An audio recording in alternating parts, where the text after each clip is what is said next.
कांग्रेस के साबिक सदर राहुल गांधी ने पार्टी की कामयाबी पर रद्दमल जाहिर करते हुए उसे नफरत पर मोहब्बत की जीत करार दिया। उन्होंने मीडिया से मुखातिब करते हुए कहा कि कर्नाटक में नफरत का बाजार बंद हुआ और मोहब्बत की दुकानें खुल गई। राहुल गांधी ने कहा, हमने 5 वादे किए थे, मैं फिर कहता हूं कि ये वादे पूरे किए जाएंगे।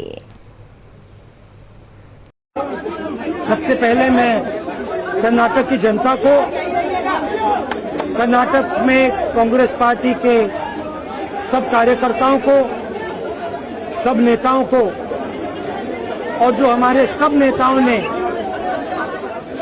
कर्नाटक में काम किया उनको बधाई और धन्यवाद देता हूं।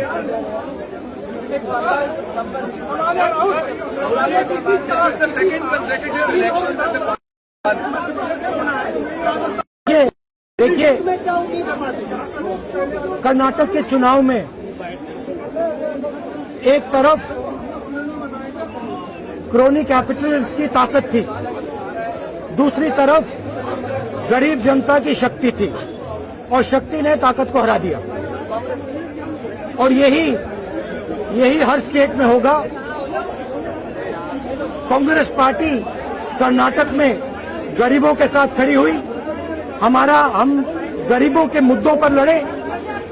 और मुझे सबसे अच्छी बात यह लगी कि हमने नफरत से, गलत शब्दों से ये लड़ाई नहीं लड़ी।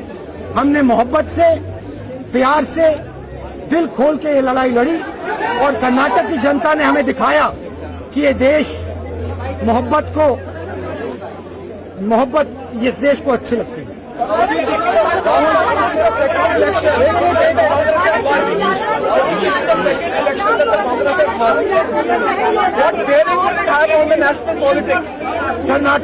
कर्नाटक में नफरत की बाजार बंद हुई है, मोहब्बत की दुकानें खुली हैं। ये सबकी जीत है। सबसे पहले ये कर्नाटक की जनता की जीत है। हमने चुनाव में कर्नाटक की जनता से, गरीब जनता से 5 वायदे किए थे। मैंने अपने भाषण में कहा, खारगे जी ने भाषण में कहा, सब नेताओं ने भाषण में कहा था कि हमारे 5 वायदे हैं।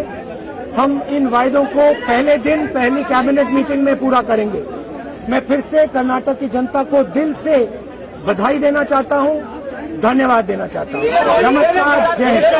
अगर आपने हमारे चैनल को अभी तक सब्सक्राइब नहीं किया है तो यहाँ पर रेड कलर का सब्सक्राइब बटन दिख रहा है, उसे क्लिक करें और हमारे चैनल को सब्सक्राइब कीजिए और साथ ही साथ बेल आइकन को भी क्लिक कीजिए, जिससे आपको ताज़ा अपडेट मिलती रहे।